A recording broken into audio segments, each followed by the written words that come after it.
Bem-vindos, investidores e investidoras, ao nosso encontro mensal, onde a gente fala sobre o mercado de fundos imobiliários e também sobre a nossa carteira de fundos imobiliários.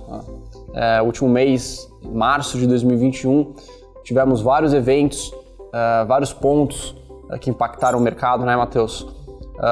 E a gente vai destrinchar todos esses pontos aqui com vocês, vai falar sobre a alteração, que houve uma alteração na carteira recomendada. Para a gente começar, o Matheus vai ajudar a gente aqui. Matheus, o que aconteceu nesse último mês? Tiveram vários eventos que impactaram o mercado de capitais, né? Não só os fundos imobiliários, mas também o mercado de ações. Fala para a gente um pouquinho quais foram os pontos. Viu aí o Biden lançando um novo pacote de estímulos. Também tivemos aí a reunião do Copom aqui no Brasil e, consequentemente, também tivemos a questão do orçamento, né, que ainda está um pouco nebulosa. Então, começando um pouquinho do internacional que você mencionou, nos Estados Unidos realmente foi aprovado ali o pacote fiscal de 1,9 trilhão de dólares. Isso tem um impacto expressivo ali na economia real dos Estados Unidos, né? E a gente já falou um pouquinho disso no último vídeo, com alguns impactos potenciais nas taxas de juros de longo prazo, via talvez a aceleração da inflação. Isso a gente ainda, enfim, vai monitorar daqui para frente. Um outro ponto, só antes de vir falar aqui do Brasil, foi a questão do Covid, né, da pandemia. A gente viu que na Europa, grande parte alguns países, na verdade, tiveram a aceleração dessa contaminação, né, a piora do cenário da pandemia.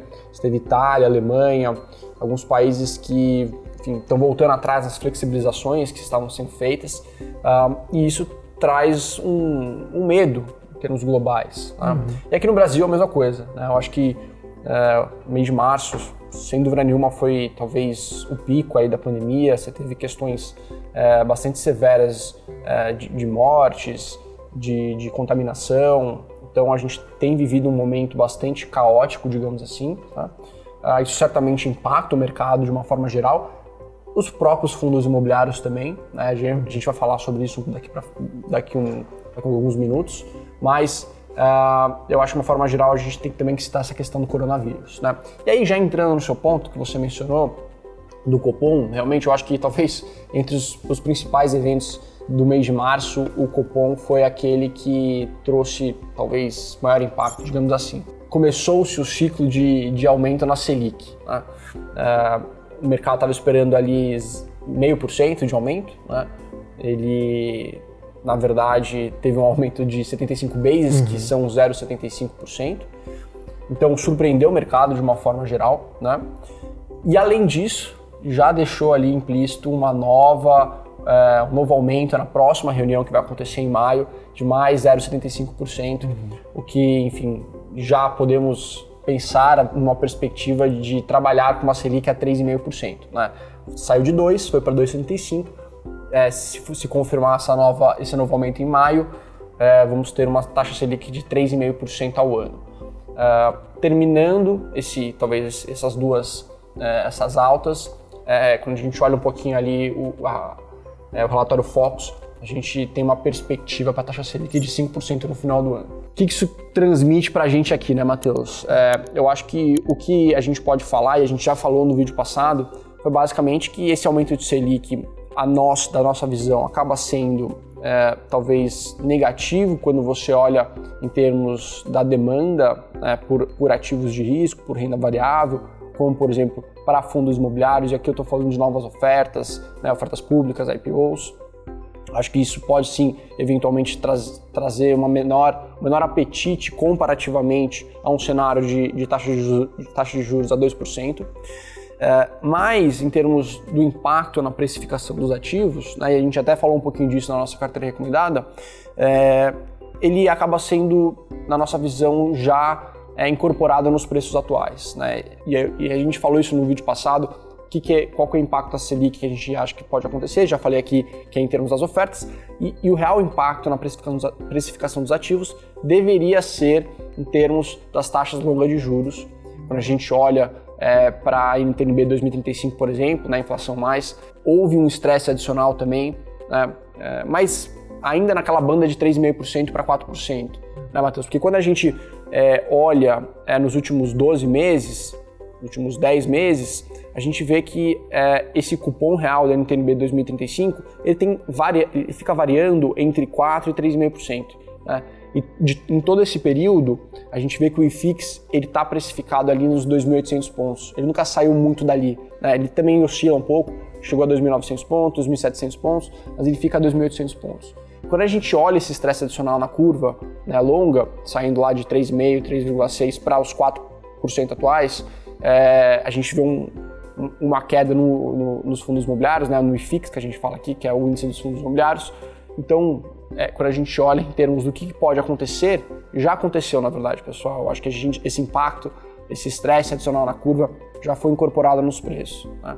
Então, o que a gente precisa fazer aqui é monitorar. Né? Lógico, se houver estresses adicionais na curva longa de juros, e aqui, basicamente, quais são os impactos, e aí já pegando o seu gancho, questões estruturais do Brasil. Política, né, em sua grande maioria, a questão fiscal tem seus impactos na curva longa de juros. E o que a gente pode falar sobre esses assuntos, Matheus? Basicamente, o que a gente pode falar é que quando a gente olha, vem sido feito algumas mudanças, como por exemplo a PEC emergencial, né, que foi aprovada pelo Congresso e pelo governo, que traz alguns gatilhos de ajuste fiscal, mas não no curto prazo, né? Pelo contrário, no curto prazo, dentre uma das medidas ali, é um novo auxílio emergencial que vai ser disponível para alguma parte da população. E isso traz no curto prazo, enfim, esse aumento das despesas, mas que já estão previstas, digamos assim, mas se houver novos impactos, né? Então, tudo bem, esse auxílio emergencial já está posto na mesa, mas se houver outros auxílios emergenciais, né? O que se diz é que esse auxílio ele vai até o final desse próximo trimestre, no segundo trimestre. Se a gente não tiver a capacidade de vacinar a população, né, e tiver um cronograma bastante positivo dessa vacinação e chegar lá no segundo semestre potencialmente tiver que, né, ter mais um auxílio emergencial, isso não estava nas contas. Né? Isso pode gerar novos embrólios e potencialmente impactar a curva longa de juros. Então, assim, a gente vive um momento de talvez maior volatilidade, né, Matheus? Você teve a questão do orçamento também, né? Que talvez também tenha impactado um pouco o mercado em termos de ter saído algumas despesas que eram obrigatórias. Enfim, a gente precisa entender um pouquinho como vai acontecer e qual vai ser o desfecho dessa história. Mas, por tudo que a gente tem visto nesse último mês, né, isso foi tudo só em março, tá, pessoal? A gente vive um momento um pouco mais volátil, né, com o mercado querendo entender um pouquinho o que vai acontecer. E dado esse mercado, a gente tem uma carteira bastante defensiva, né, Matheus? Isso é muito, muito positivo. A gente veio construindo essa carteira já desde o final do ano passado. A gente vislumbrava que esse cenário era possível e, portanto, foi fazendo algumas alterações que foram mexendo e foram trazendo uma maior percepção de segurança para a carteira. Quais foram essas mudanças? Saímos de ativos de tijolo que são mais impactantes, foram mais impactados por conta do coronavírus, né? Por exemplo, os shopping centers. Entramos em fundos de recebíveis indexados ao CDI, já vislumbrando um pouquinho esse aumento de Selic que a gente entendia que ia acontecer, não sabia exatamente qual era o momento, mas era o que se vislumbrava naquele momento. E também entramos em ativos de tijolo, mas com um cenário mais previsível, digamos assim, né? Então com contratos atípicos de longo prazo, eventualmente com uma renda mínima garantida para segurar esse momento de crise e maior volatilidade no mercado. Então a gente veio fazendo essas mudanças desde o final do ano passado. Hoje a nossa carteira, o Matheus depois vai falar para a gente como é que ela está posta, tem grande parte exposta aos fundos de recebíveis. Então, assim, de uma forma geral, esse nosso trabalho de mudança, ele foi muito bom para realmente trazer menor volatilidade para nossa carteira em ativos líquidos, tá? Que trazem maior liquidez e defensivos nesse momento, mas também expostos a ativos de tijolo que o valuation é atrativo, né, Matheus? Por mais que isso, basicamente, a gente consegue ver em vários momentos do mercado de capitais, né? Naqueles momentos de maior dificuldade, de maior volatilidade, os ativos que são mais estão sendo mais impactados, eles também são aqueles ativos que têm um preço mais atrativo, né? O valuation desses fundos, principalmente os de tijolo, continuam atrativos. E a gente vai permanecer nesses ativos que a gente entende que nesse momento é mais caótico, digamos assim, mas daqui a alguns meses a gente entende que com a vacinação da população, as coisas mais assentadas, certamente esses ativos eles têm um maior potencial de upside. Então, de uma forma geral, é isso que aconteceu macro no mês. A nossa alteração, pessoal, vou falar sobre a nossa alteração. Foi uma alteração, na verdade, tática.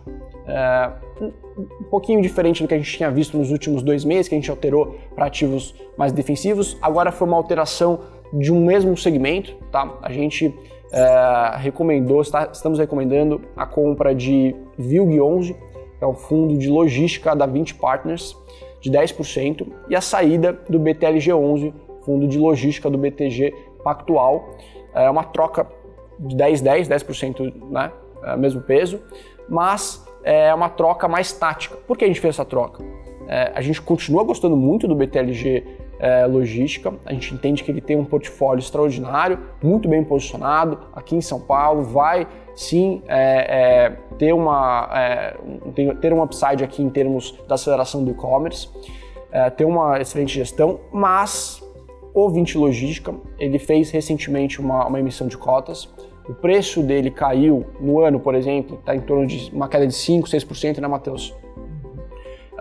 E abriu brecha para a gente, enfim, fazer uma troca que a gente entende que essa queda do Vinci traz um upside adicional para a gente. Então a gente quis fazer essa mudança tática, basicamente buscando um portfólio da Vinci, que também é muito bom.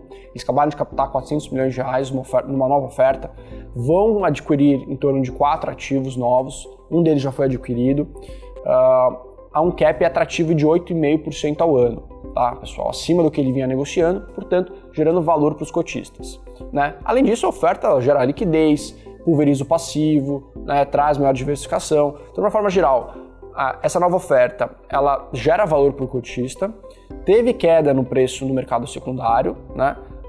Então a gente viu uma boa oportunidade de montar a posição nesse fundo, né? Basicamente essa foi a nossa mudança no mês. Ela não tem muito a ver exatamente com questões estratégicas da carteira, né, de mudança de segmento, por exemplo, mas é uma estratégia mais tática para a gente surfar esse momento, que enfim, a gente entende que tem maior upside aí no VILG em termos dessa queda que aconteceu nesse curto prazo, tá?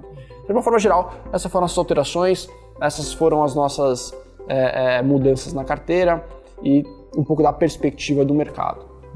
Exatamente. E se a gente pegar, né, Dani, essas últimas mudanças que a gente vem fazendo, a gente tenta unir tanto a questão da renda quanto a questão do ganho de capital, né, que a gente vê, que a gente enxerga nos fundos, né.